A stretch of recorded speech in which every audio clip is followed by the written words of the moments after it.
Flinch has been a hot topic in Call of Duty for a while, but while everybody's obsessing over the fact that they can't see unsuppressed fire on the minimap, or that the footsteps are too loud, I'm kind of stressing over how much flinch adjustment stuff is in the game in general. From the focus perk to numerous attachments, for some reason, flinch reduction is on the menu again, and I know it was sort of a hot thing in Vanguard, whereas there was a lot of attachments that could reduce the flinch you take in. In my opinion, that wasn't as bad, even though it adds inconsistency. It wasn't that bad because you could have 10 attachments on every single weapon, so it wasn't really costing you that much to get some flinch resistance on your rifle. Just pick an attachment or two that has flinch resistance and okay, cool, you are resisting some flinch.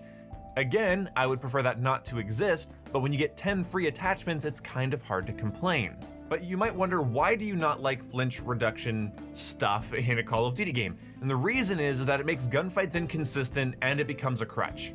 Getting flinched off target in a gunfight is universally hated, meaning, in my opinion, there shouldn't be the option to reduce it. There should not be the option to reduce something that's universally hated. Unless flinch gives you a lucky headshot, there's no reason you should want to flinch. And hell, you should not be building classes for lucky headshots that are based on getting shot. You should build classes that reward your aim, that reward your ability to land shots on target. So, in the spirit of that, you're going to be putting things on your weapon or on your class that reduce the amount of flinch you take. You want to be able to deal damage to somebody who's damaging you, and you don't want randomness or luck or visual crap to get in the way of that. There's a reason that the two main crutch perks in Black Ops 2 back in the day was dexterity and toughness.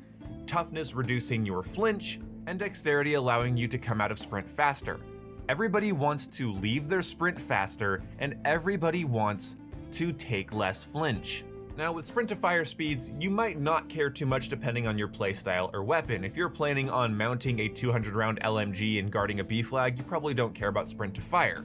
But in that context, you're going to care about flinch. While sprint to fire is universally something people want to be faster than slower, it is playstyle dependent, whereas flinch, in my opinion, isn't. There isn't a world out there where you want to be able to be potentially thrown off target in a fast gunfight. Especially when fighting people that have more cover than you or they're just absolutely head glitching, flinch is something you absolutely don't want even a little bit of because you have such a small target to begin with. Flinch values need to be consistent across weapon classes, and in my opinion, the more damaging the weapon class, the more flinch that weapon should receive. What I mean by that is that if you are using an LMG, a DMR, or a sniper rifle, things that are able to take people out in 1, 2, 3 shots, things that are able to throw hundreds of 7.62 rounds through walls, I think you should receive more flinch when using those weapons because they're so high damaging and they're such a pain in the ass to run into. Same goes for shotguns as well. Even though shotguns don't really get harmed too much by flinch, I still say give them more flinch because, well, shotgun users are able to take a close quarters room or building or choke point and just delete you inside of it, and so I genuinely don't mind them having more flinch on their guns. In my opinion, this is how flinch should be decided. If you have an incredibly devastating high power weapon that can kill in very little time, I think players should have a higher chance of flinching you off target because your mounted LMG, your hard scope sniper, or your corner sitting shotgun user is just not fun to die from. So the ability to counter them and having your bullets be slightly more effective on them makes more sense to me. Maybe not realistically, but definitely balance-wise. Call of Duty snipers are easy, LMGs are annoying, you get it. Other than that, flinch across the board should be consistently low. It should exist to some degree. No flinch is a bad idea because then when you come across multiple opponents and you start trying to prioritize targets, your bullets are less effective against the enemy if there's no flinch in the game at all.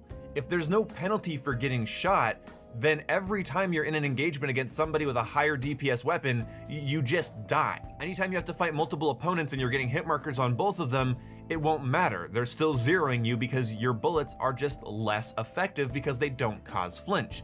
So, the problem with flinch dictating attachments that reduce flinch that you take in or increase the flinch you take in, like in Modern Warfare 2's case here, there's attachments that increase the amount of flinch you get. When it comes to a focus perk that just reduces the amount of flinch overall, even though it's a bonus perk, the problem with this is that it creates this inconsistency where you don't know if you're shooting at somebody and getting hit markers on somebody that has next to no flinch, or the same amount of flinch as you, or extra flinch.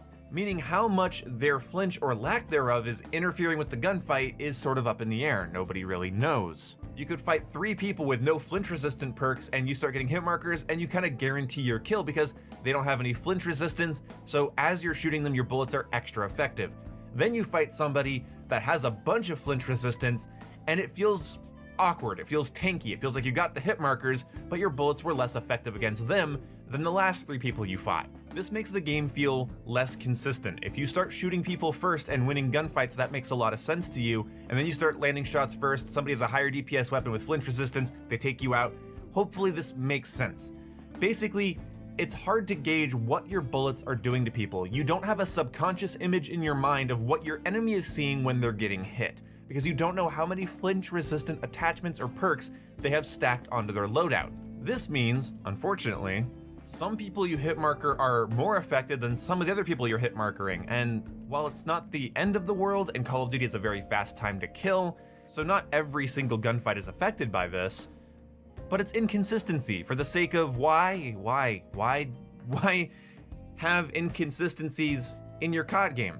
Like, why make your fast TTK game have this extra variable that players can manipulate and stack the effectiveness of? If I'm hitting people with a 9mm SMG, I should just be able to know how much flinch that deals to somebody. I shouldn't be wondering if they have a complete flinch resistance build and maybe a burst rifle or a DMR or something that can just take me the hell out as I'm trying to damage them with my smaller caliber of ammunition. Again, I think those heavier, campier, one-shottier weapons should receive more flinch. That's my personal preference, but in general, flinch shouldn't be able to be modified by the player. Every time you're not selecting something that reduces the amount of flinch you take, you are putting yourself at a disadvantage. You are adding randomness into your gunfight. It's not hard to come to that conclusion, and that's where crutch perks and attachments come from, and that's how they stay around way longer than they should. They're mentioned in every meta class video on YouTube. They are talked about constantly. They take up everybody's loadout and they sort of monopolize the customization and limit you by being a net positive that of course you don't want to miss out on. Stop letting players screw around with their flinch. No, they don't want flinch, and no, they don't want to have to run the same perk or same attachment every single game to make sure that they don't have that flinch. Like, that's just so obvious to me. And yet, COD devs are putting an emphasis on flinch reduction again. And Last Stand is back in Modern Warfare 2, so like what? In the next Call of Duty, we're gonna have Danger Close, Stopping Power, and Juggernaut again? Like, this seems a little regressive, and I'm not here for it. So hopefully, this can get changed, tweaked, and reduced soon, much sooner than later. A lot sooner than later would be the preferred thing, but I know it won't. When it comes to the feedback that Call of Duty developers take, it feels very few and far between, and it's usually nothing this meta, it's nothing this subtle, because it's not something the average person's going to complain about, meaning that message almost never gets over the wall. So for this video, like a lot of my tangents towards Call of Duty, I'm screaming into the void for the point of catharsis. I don't like a lot of flinch altering attachments and perks in my Call of Duty game, but here they'll stay at least through the next 2 years of this game's life cycle. And hopefully the next Call of Duty doesn't make the same mistake. Hopefully the next Call of Duty developers see this as a mistake. And maybe, if I get really lucky, Infinity Ward will see it as a mistake and patch some of these things out or tweak them around a little bit. Either way, I'll see you when I see you. Goodbye.